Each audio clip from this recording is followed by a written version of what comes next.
Eusebius McKaiser on 702. Your number one news and talk station.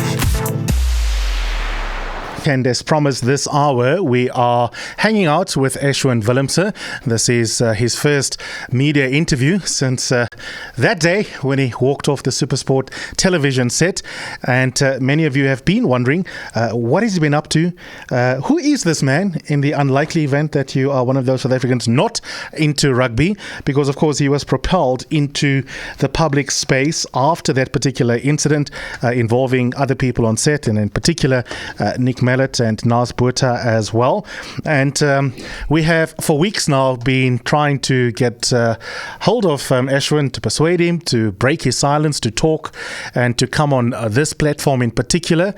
And he's got his own logic, he's got his own life, he's got his own value system, reflections on how to handle all sorts of challenges in his life. He's had to do that since he was a lightie.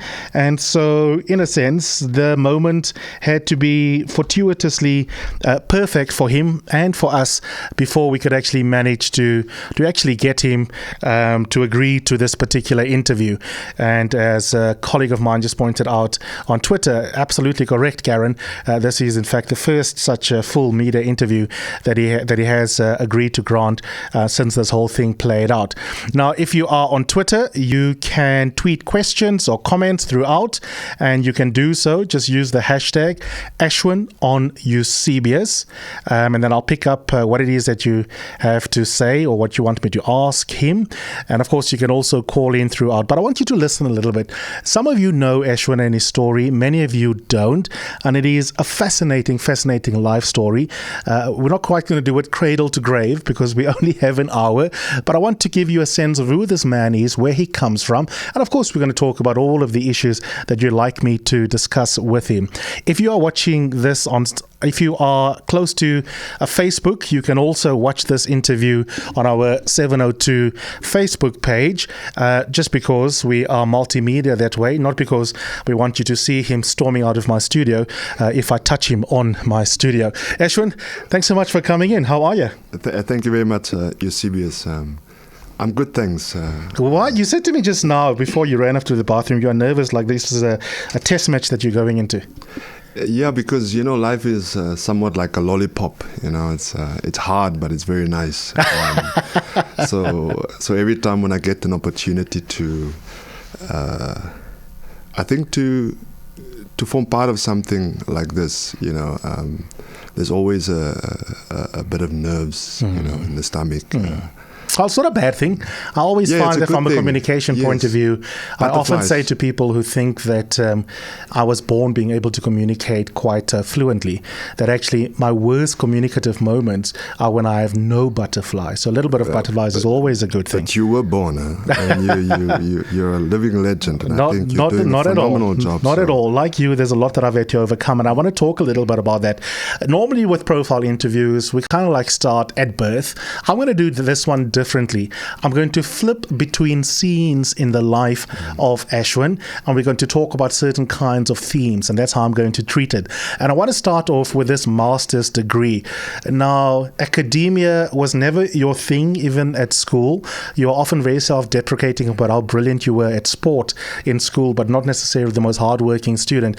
And here you are, and you've just graduated with a master's degree in management, in entrepreneurship, and something very fancy called New Venture Creation. What is that in English?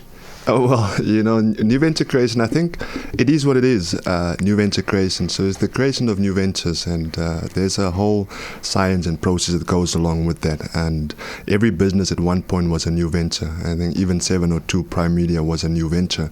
So essentially that's what it's about. And entrepreneurship is the accent thereof. So I suppose the two combining together, it is essentially what business is all about. It's what entrepreneurship is all about, to start new ventures and what that entails. So effectively, if you ask me what does that mean in English, I think plain and simple is it's what we all do from a day-to-day business, or day-to-day life. Every person out there, whether you're on the street corner, wherever, it's starting out a new venture, a new business with hopes and dreams that may grow into becoming what the likes of Prime Media is today. You are very good at setting goals for yourself, overcoming adversity. not letting go just because you experience obstacles along the way. That has been the story of your life, hugely inspirational. And when it comes to education in particular, even though rugby saved your life, and we're going to tell that story of how rugby literally saved your life as a youngster, Ashwin, the truth of the matter is that you would never, having been a lightie born in Caledon, growing up on the outskirts of Cape Town, ever have thought that one day you would be, as we say, how we come from in our communities, that jy gekep gaan word by Wits met a master's degree.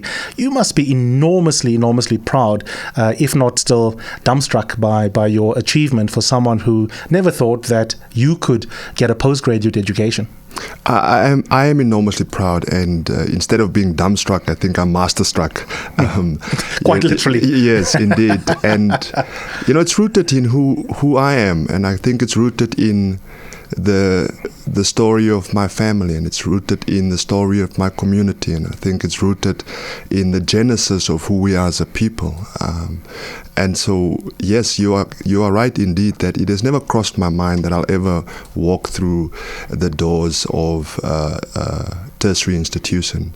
No one in my family has ever done that. I have no immediate role model within the nucleus of my family, and extended family for that matter. So it was never even, besides goals, it was never even a thought. To be quite honest, I've got vivid memories of as a youngster. I wanted to make sure that I can finish school and go get a job. Sure. That was the way to do it. And I've had very smart people in my family. I've got a cousin, Andrew, Opa, and this guy always used spectacles and was reading every time. And I remember he was doing probably his matric or something to that effect. And at night time, he would be sitting with candlelights and reading.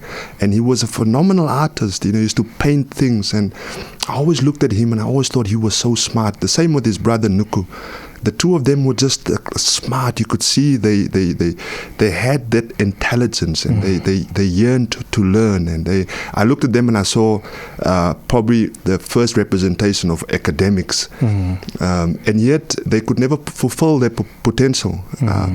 And so that unfulfilled potential was to me the representation of how limited the opportunities are for me. So hence, as a result, I could never really imagine that.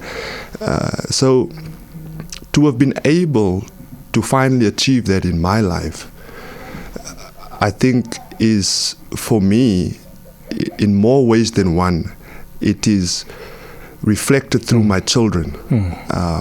Africa is 5 years old, turning 6 in September, and he already talks about changing the world, and he's talking about building starships, and he's talking about developing robots.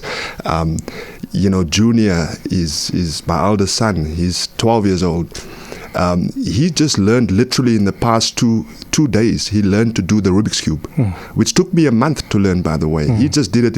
He built Lego without having the instructions there, from just pieces, picking up pieces and building a Lego. Like the kid is like an engineer.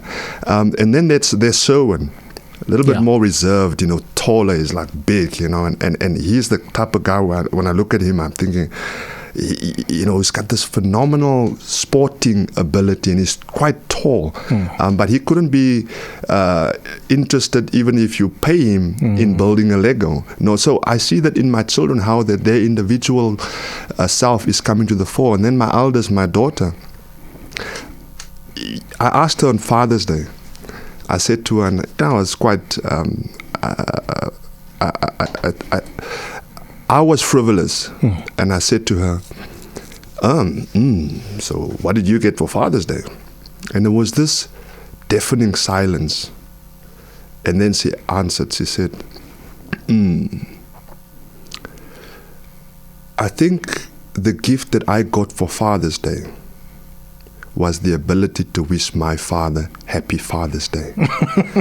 I was stunned. And I said to her, my child, do you know that just that statement alone, the depth thereof, I said, it is arguably the purest form of philosophy. And the only reason why I even know philosophy is because my wife, she's currently doing her master's. Yeah. She just graduated from her honors. And, so you can imagine at night when we're about to go to bed, I first have to see, do you agree with what Plato said there? Yes. So I can now encourage my daughter to say, at the age of 15, you're a philosopher. And she understands the simplicity She understands of it, So who needs Old Spice when you indeed, can get that so statement? for me, that is really what all of this is about. Look, what your children have is you are visible and you are present in their lives. And that's an enormous gift. So it's not as though the young characters that they are displaying, the philosophizing of your young teenage daughter comes out of nowhere. It comes from having a dad who's present. That is something you did not have. I mean, you grew up famously, and not an atypical South African story in this regard, under conditions of poverty, having been born in Caledon, and with a dad walking out when you were still at the age of 2. And because it's so common in South Africa for all sorts of historical reasons, the migrant labor patterns, unemployment, toxic masculinity, it doesn't mean that our individual journeys are easier just because they are not exceptional. Reflect for me a little bit on your early childhood in that regard, because without an Ashwin Willemse type dad present in your own life, you were a sitting duck to be drafted into a gang. The absence of my father, or my father's absence in my life, was his presence in my life. So he was the nothingness within which I had to try and construct an image, a presence. And that's a dangerous thing for a young man. I realize today as a father, the role that a father plays in the life of his child. I have at length talked about the pain that I have had to endure, never having known my dad. But I think today, if I may, I'd like to talk about those that were present. My mother, never went to high school, started out as a cleaner. She was a domestic, not for necessarily white people. She was a domestic for the more affluent colored people in our community, which were teachers, nurses. But she did it with pride. She did it with ownership. She took responsibility. And she raised me not just like a mother, but if need be, she made sure I knew that she can hit like a father too. So I think in my search for the father figure, I have never quite acknowledged the duality with which my mother raised me. Yes. She was the greatest form of ambidexterity that I could have ever known. And today I look at her and I say, I'm so proud of you. Because my mother was a teenage mother. She was uneducated. She worked herself from the ground up.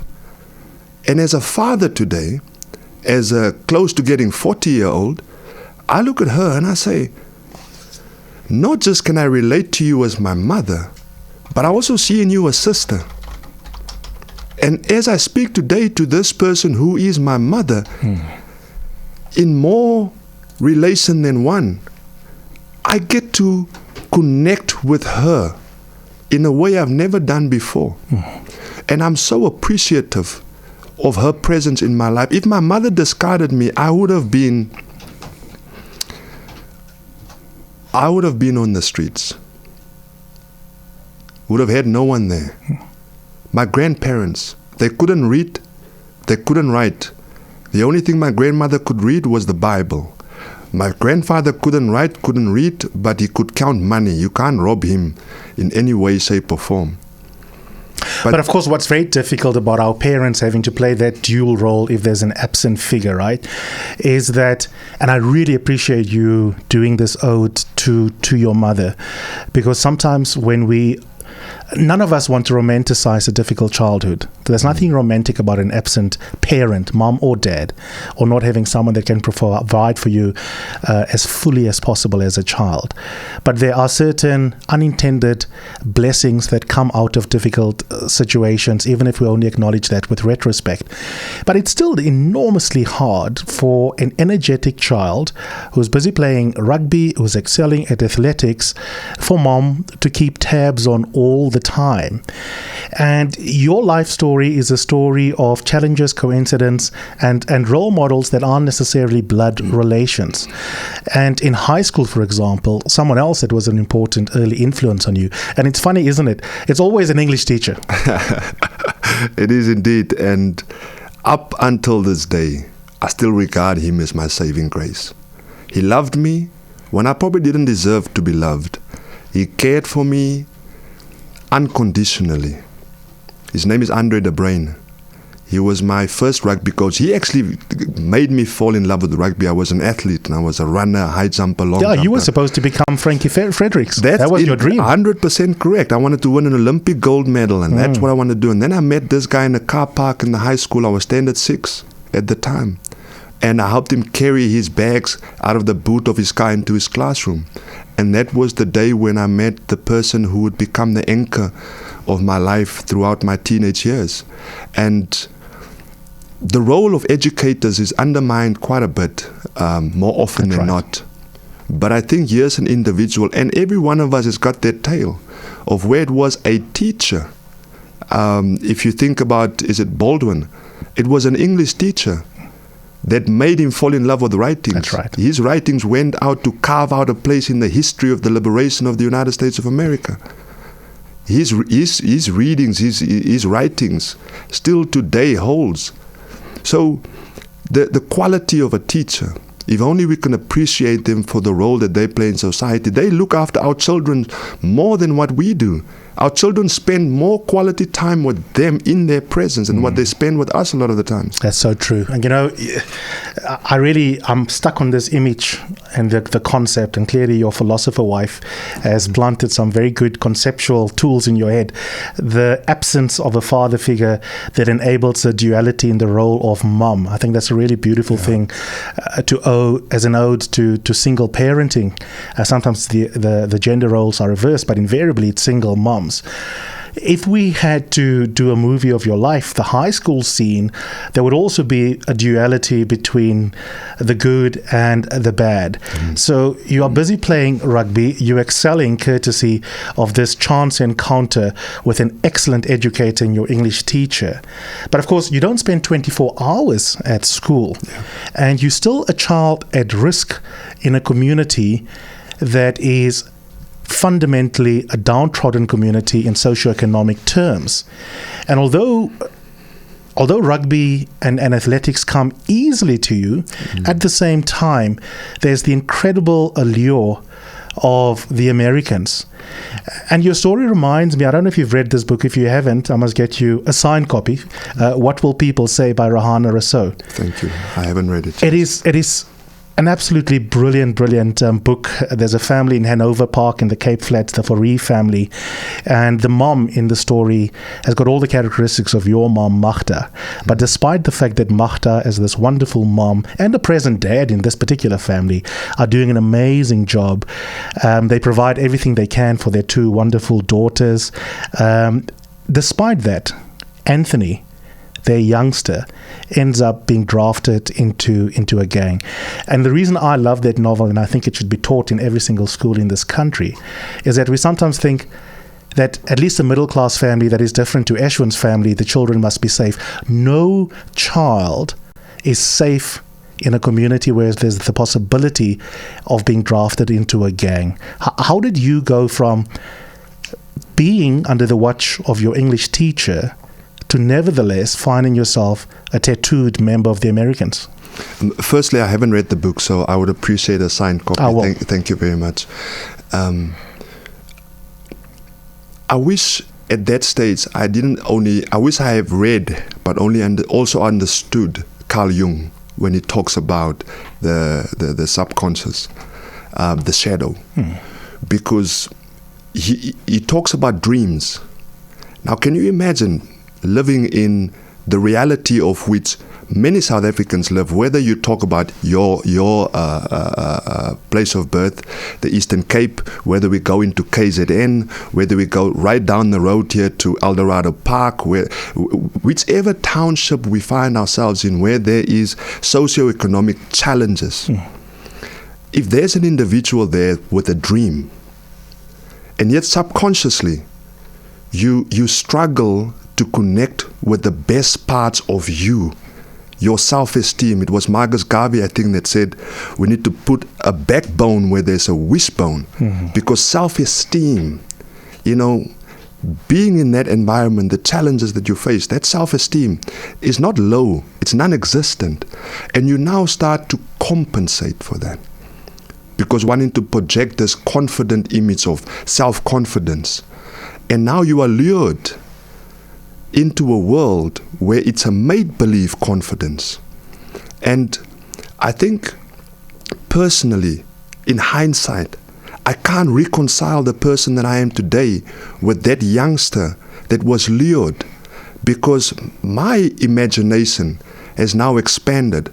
My understanding of myself has developed to a state where I can integrate my subconscious into my conscious reality. Of course, yeah. But as a teenager, you're not aware of that. I'm not aware right? of that stuff. And so the structure, the clear career path, the reward system, the slap on the back for successful runs that you do for the gang, all of those things are antisocial but genuine psychological substitutes for what could have been filled if a dad was around. Now let's capture the essence of what you're saying. Should have been there. Those are fundamental human rights. We should all have that. And what if we don't provide that, if we don't cultivate that, if we don't encourage that, if we don't teach that, then somebody else is going to come around and take the gap. Yeah. It's like when you're supposed to provide me with water and there's no water. Some joker may come around and give me what may look like water, packaged like water, and I will take it as water because I need it. So now that you're in your 30s and you look back, it's very hard for you to reconcile yourself to that person that didn't deal with their shadow as a teenager very properly. What would you say to your 16-year-old self? Your 16-year-old self was someone that got involved in criminal activity, got shot at, you were shooting at others, you were doing the work of some of the seniors within the gang, you even were suicidal at the age of 16. If you could write or say something to your 16-year-old self, what would it be? The first thing I will say to my 16-year-old self is that it is not a moment. It's not an event. It's not a particular situation. It is a day-to-day. It is a repetition. It is taking whatever comes your way and rationalizing your way through that chaos, through those misunderstandings, to get to a point of clarity for yourself. And once you have that clarity, then determine what is your best options in that moment. And that is but one moment. Absolutely. And I think the way in which I practice that is when I meet young people, in any of the talks I may have, when I've met one of them, probably more than 100,000, Panazala Sufi likes to remind me that it's more than 1 million, because I've traveled the length and breadth of this country, spoken to young people, trying to remind them that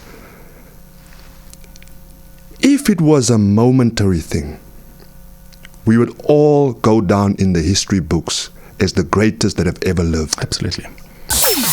Eusebius McKaiser on 702. and Cape Talk. Hashtag Ashwin on Eusebius. Your tweets, tweet your comments and your questions as well.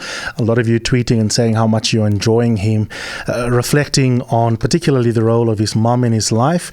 Tariq tweets, incredible interview. Mr. Willemse is one of the most incredible people. His insight, eloquent self-reflection, intelligence, all worth emulating and spreading, especially among men in South Africa. And Tando says, please tell Ashwin tough times never last, but tough people do. He must teach his kids to never deprive themselves the opportunity to overcome a challenge. He certainly does not. And Ghana says, Makashule, politician, I can relate to what Ashwin is saying. Re his mother, Eusebius. His mother sounds like my mother too. She was my rock. I'm inspired listening to him. And obviously, a lot of you are saying, are you going to get to the SuperSport issue? Yes, I am. I'm not doing this for dramatic effect, but I'll tell you why. A, we negotiate interviews. I was very clear with Ashwin what we will talk about, and I'm going to ask him some questions on that in a little bit later. But the other thing is, do you think people fall out of the sky? You don't know this guy. Some of you know his life story, many of you don't. And if you want to understand how people react even to situations in which they might walk off a TV set, you have to walk a mile in their shoes. That means understanding the entire biography that led up to that moment. That moment didn't just happen per chance one weekend. It was the making of an entire life that started in Caledon. And in fact, along the way, one of the lessons you have had to learn is to be a bit more humble about your prowess, and that even if only 2 out of 32 members in the squad won't be picked to go and represent the country, you might end up being one of the 2 if you are too big for your boots and already calling people in your hometown to say, and then the next thing you don't get picked. How important was it for you to learn when you were excluded from the under-19 team to appreciate the importance, A, of coming back from a setback, but also to not count your chickens until they've hatched? I was cut down to my size. I firmly believed that I'd make the team, and it was the best lesson learned so early on in my career that, just because you feel that you deserve something doesn't necessarily mean that everyone else feels the same. And I had to learn that hard lesson very early on in my career. And in hindsight, for me, I look at good and bad and I try and learn from it. And so that moment, to me, as disappointing as it was an opportunity to say, could I have done things better? What could I have done better? How do I avoid not being part of the traveling squad in the future? And took accountability for that and started to work on my craft, work harder, be more determined, look at my weaknesses, trying to ensure that I am a much better and more complete player moving forward. So it was very tough, but it was a wonderful learning experience for me at such a young age. It made you enjoy business class to Australia much more for the under-21s. It was incredible. It was incredible. It was my first big trip, and I have a friend of mine, Eugene Makwalana, who was also my roommate over there, and me and Gina later on in our career we would train together and everything. But that trip was a big deal. I can remember buying presents for everybody on the street, Auntie Joan and everyone. I came back with the spoons and whatever you may have it, because it was unbelievable. I'm going overseas. Never been overseas. Got a passport. Going to Australia, sitting business class. That could have been the beginning and the end, and I would have felt like I have achieved my life's goals. At that point, I was complete. I didn't mind.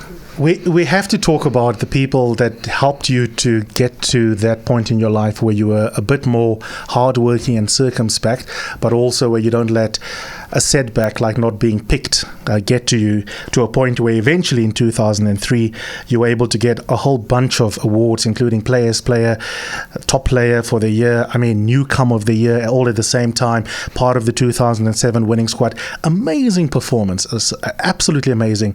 Injuries that you were plagued by, and you had to come back from that to a point where by the end of your career, despite all of these setbacks, you have had something like 19 Springbok caps, which is incredible. incredible, and that's besides playing for the Cats and the Lions. But along the way, there's one story that's it's a real tearjerker. It gets me every time I read the story in your biography and sketches of your life, when I hear you talk about it as well. And let's enter the story this way, for those who don't know it. When he played his 50th cap for South Africa, you almost got a "What's fout met Joe" reaction from Brayton Paulse, because you went to him and instead of giving him the opportunity to exchange his jersey with the number 50 on it with his opposite number, you requested of him to give his jersey to you as his teammate, and you'd always looked up to him. Tell them why you did that, how the conversation unfolded, and what an interesting memory for Brayton you opened up. He was a change agent. He was the rainmaker. He was a gift. I was 17 years old. I had a future of which I wasn't aware of. I had potential of which I didn't know how to take to the next level.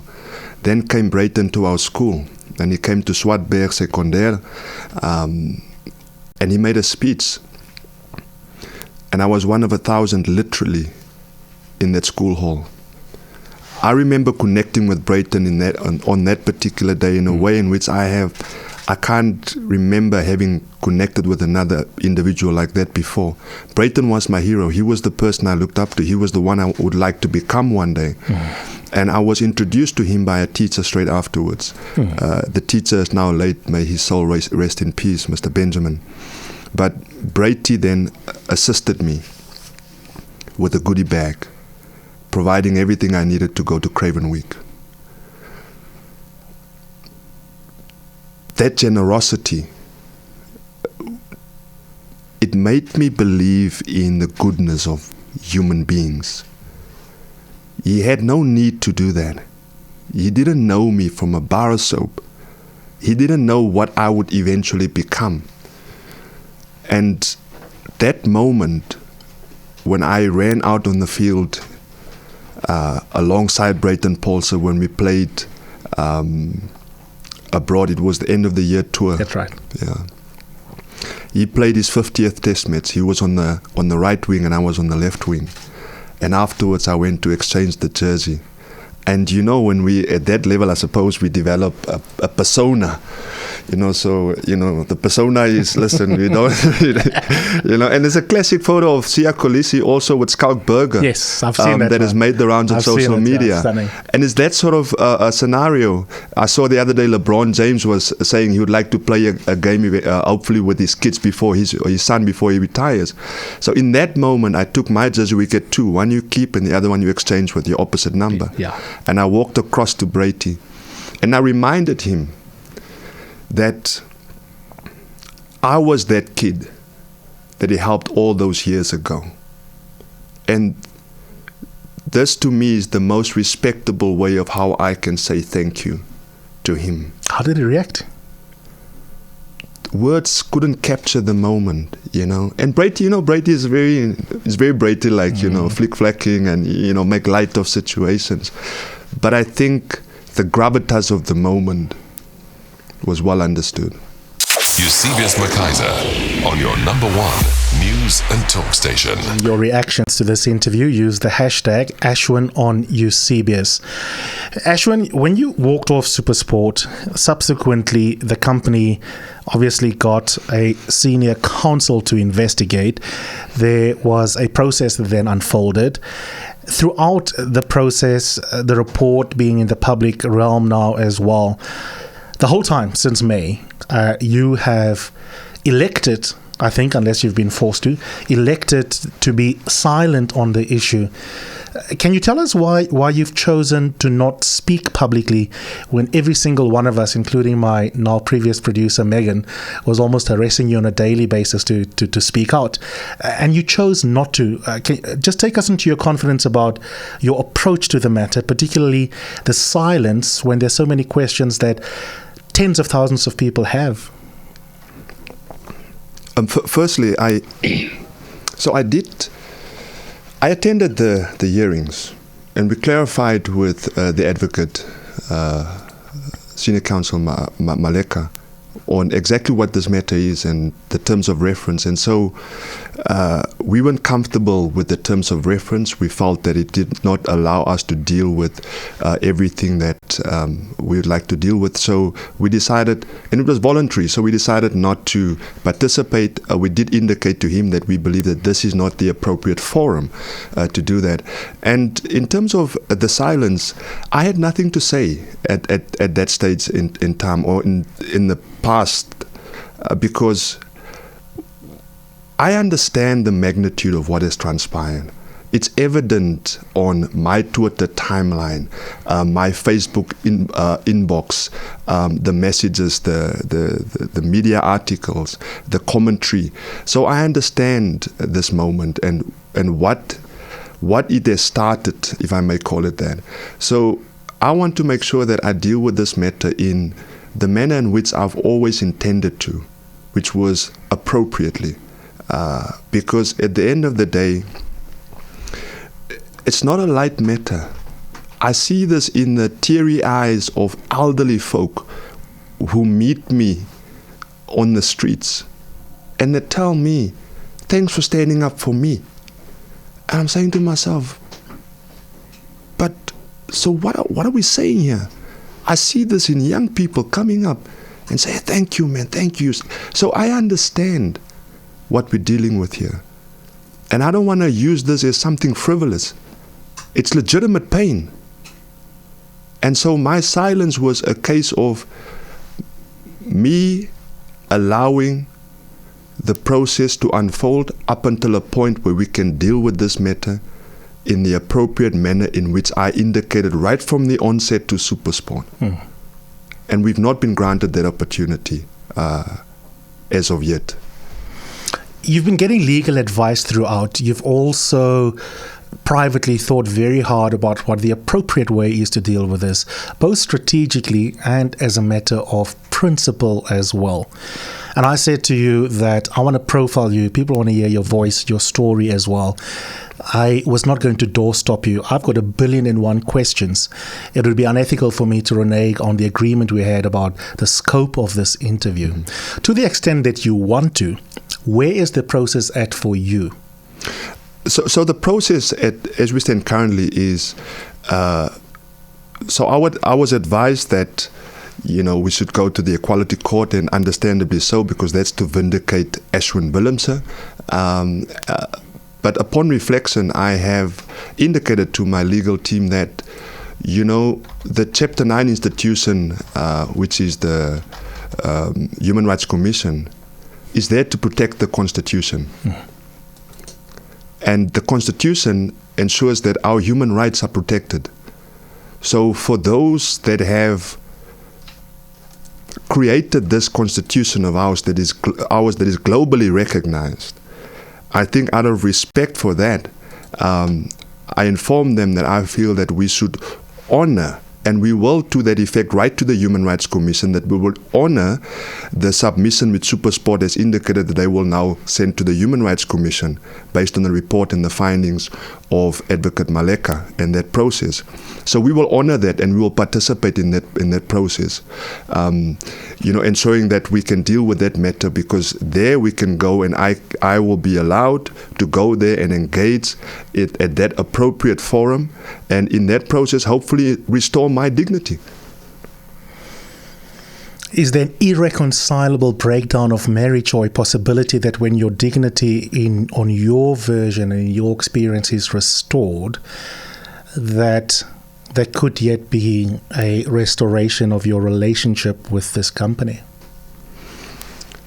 Or you're not sure where the movie ends? Do you mind if I answer that question by rather starting off or departing from... I've reached out to Nick and to Nas actually, because I've seen the effect that this process has taken on my family. And I have spoken to Nas and said to him, I can understand, and my reaching out, I don't think will compromise the process that is unfolding. So in terms of reconciliation, I reached out based on the premise of reconciliation. And that same spirit is with which I would engage all parties involved including the employer, SuperSport.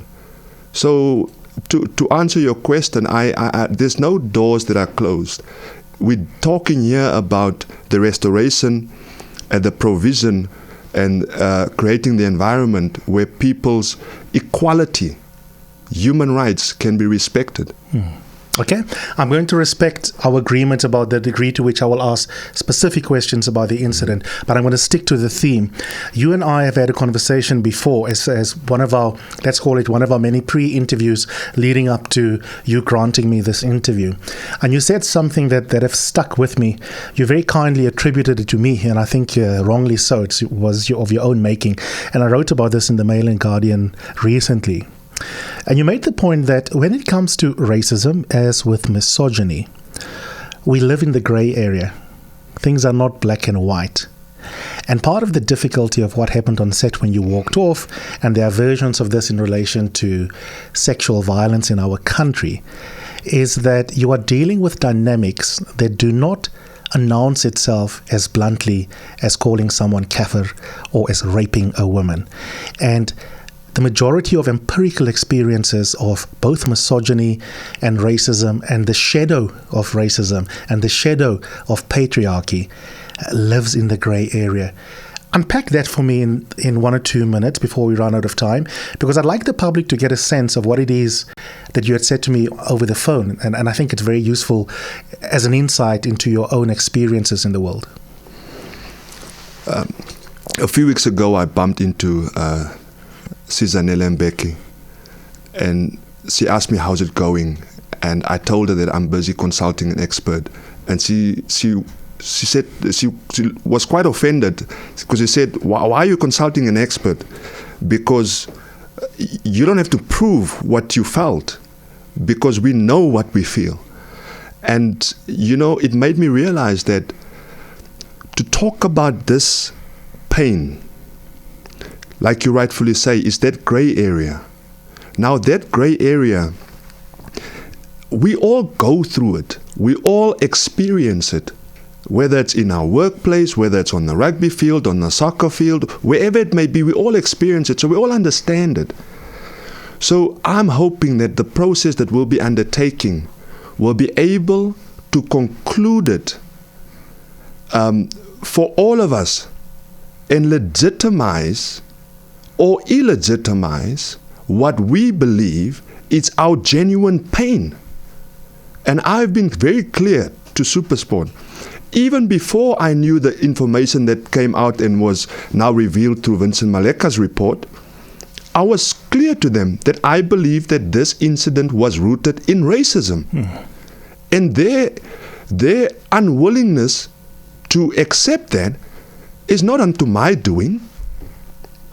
So as a consequence, I'm sitting here and I'm saying, okay then, let's take this to an appropriate forum where all evidence can be presented, and then let an institution who is there for the purpose of dealing with these matters, let them tell us whether or not, Ashwin, you are legitimate in the pain which you are feeling or not. And the irony, the important point is that most life happens in the grey area. So that's actually where public conversation needs to coalesce. For example, one of the things that I struggle to sometimes explain to people is even how the same banter can play out differently between human beings depending on other facts about who you are. I can make fun of Nas Bota's English as a white South African who's English speaking, make fun of it. But there's something different in that interaction, I think, and I want you to help me out here. And say, for example, me making fun of you for saying socks rather than saying shocks. And sometimes people don't want to hear what the difference is, because on the face of it, they will say, no, man, all you have is one character in the middle of both parties, and this person is consistently just engaging in banter across the color line. Let me start by maybe putting it this way, that if you look at So if I were to sit and I look at what you're saying, the gray area, there's gross human rights violations. And then there's also then other human rights violations. Yes. Right? Both human rights violations. The one which you have made examples of previously, it's overt. Right there, you can see it, you can point it, and so forth and so on. But then, so now the other human rights violations, how do we deal with that? And the challenge with the gray area is it a mixture of black and white that gives us the gray? Is the gray independently gray? How do we arrive at the gray? And how do we make sense of the gray? How do we dissect the gray? How do we break it down to its purest form to see what have created the gray? And so if we can understand the gray from a phenomenological perspective, perhaps there lies clarity, not just for Ashwin and Eusebius, but clarity for all South Africans that want to build the promise of the rainbow nation, that want to live out the ideals of the constitution that protects the weak, it protects the strong, it protects those that have been offended historically, it protects those who believe that they may be offended in the present day and age. So it allows us as South Africans to live out the ideal and the contract which we have entered to through our birth. It's your birthright. Contractually, it's yours. The Bill of Rights does not belong to Ashwin. It does not belong to Nick, to Nas, to Eusebius. It belongs to each and every one that is and call themselves a South African. So we all have a role to play.